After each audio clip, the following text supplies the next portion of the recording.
From the Italian-American mobs to the Japanese Yakuza, the world's mafias have earned their reputation for being extremely secretive organizations that are nearly impossible to infiltrate. In fact, it's so difficult to get inside these groups that you might be surprised to learn that there are only 2 people in the world who have successfully infiltrated all 5 of them. And if you want to know how he did it, just watch this video. Welcome to my channel. Today we're counting down the top 5 mafia heists of all time. Viewer discretion is advised for this video, as some of this video may be offensive or disturbing. We, the makers of this video, in no way support or condone the actions of the subjects featured. At number 5. The Lufthansa heist. When the Lufthansa Airlines cargo plane touched down at JFK International Airport in New York on December 11th, 1978, it was carrying approximately $500,000 worth of valuables, not including its actual cargo, which consisted of approximately $240,000 in cash. In addition to the money, the plane also had several boxes containing various amounts of gold and jewelry. So when the crew arrived to unload the plane, they found it completely ransacked and all of the goods gone. Naturally, the police were called and an investigation was launched.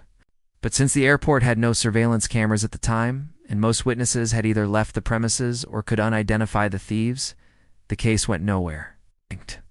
That was until the ringleader of the group, a man named Louis Werner, was arrested on unrelated charges. As the police searched his home, they discovered a number of items that had been stolen from the plane, leading to his arrest and the arrests of 3 other men in connection with the heist. Eventually, a total of 8 men would be convicted in connection with the robbery. And while their prison sentences varied, one of the men, Thomas Sequet, was sentenced to 7 years behind bars. What makes this theft so fascinating is that it inspired Martin Scorsese's 1990 film Goodfellas. It also has another claim to fame, being the largest single-location cash theft in U.S. history, a record that still stands today. 4. The Brinks-Mat robbery. On the morning of November 11, 1983, 6 men arrived at the Brinks-Mat security depot in London, all posing as employees of the company.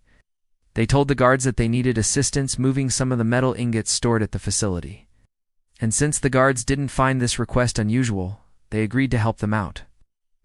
However, once the guards let them into the vault, where the metal ingots were kept, the imposters drew guns and tied up the guards before making off with 6 of the 400 troy-ounce gold bars stored there, valued at more than £20 million, or $72 million. To add insult to injury, the thieves returned later that night and made off with £3.5 million in cash that was stored there as well. Despite the massive reward offered by Brinks-Mat for information leading to the arrest and conviction of the robbers, the case went cold and none of the money was recovered. Even after several suspicious deaths that appeared to be linked to the heist, the case remained unsolved. That was until 2004, when one of the suspects in the case, Brian Charrington, confessed to the crime, revealing that the gang had melted down the gold bars and sold them to dealers in Belgium and Switzerland. While the rest of the gang remains unidentified, Charrington was given a 10-year prison sentence. At 3. The Gardner heist. On March 18, 1990, 2 men dressed as police officers walked into the Isabella Stewart Gardner Museum in Boston and told the guards that there had been a bomb threat. They told the guards that they needed to check the premises to make sure everyone was okay. And once the guards agreed, the men helped them evacuate the building. Once the coast was clear, the fake cops removed a few pieces of artwork, then locked up the museum and vanished. For the next 10 days, the FBI focused their efforts on finding the fake cops, only to discover that they were actually part of the Italian-American Mafia. Their leader, a man named Miles Camuso, had connections to the art world and had even served time in prison for stealing art. Unfortunately for Miles and his accomplices, though, the FBI would never recover any of the stolen artwork, and the thieves would never be caught. What makes this theft especially difficult to swallow is that the collection lost included 3 Rembrandts, a Vermeer, and a Degas, representing 10 of the museum's entire collection. At the time, the collection was valued at $500 million, a sum that has now ballooned to $1.2 billion.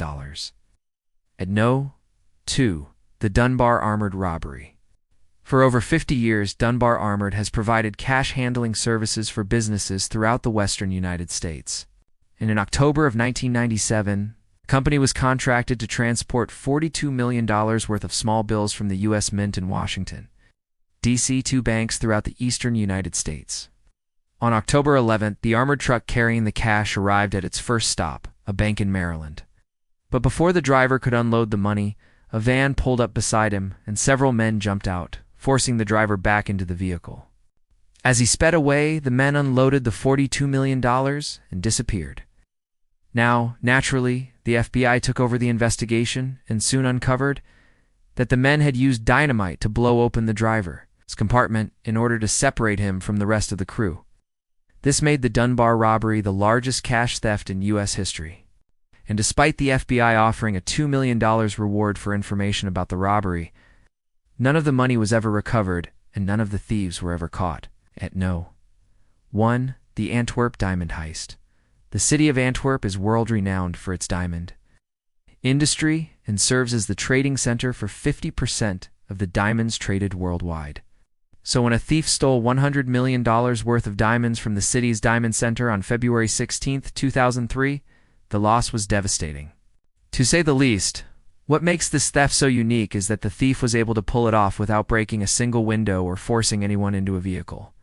All he did was simply walk into the center at around 6 a.m. when everyone was asleep, then walked out again 20 minutes later with a duffel bag full of diamonds. You'd think that such a brazen theft would have led to the immediate arrest of the culprit. But it actually took the police 3 months to solve the case. During those 3 months, the thief tried to pawn some of the diamonds, but was turned away each time because the stones were hot. Finally, a jeweler alerted the police that someone had attempted to sell him some of the diamonds, and a task force was assembled to track down the perpetrator. After a 3-month investigation, the police had identified and arrested a man named Leonardo Notarbartolo. The problem was that when they searched his house, they couldn't find any of the stolen diamonds. This led them to search his parents' house instead, where they found the gems hidden in the false bottom of a TV set. Needless to say, Leonardo was arrested and charged with the theft. But as far as the public knows, none of the stolen diamonds have ever been recovered. Thanks for watching. If you enjoyed this video, be sure to check out one of our other videos.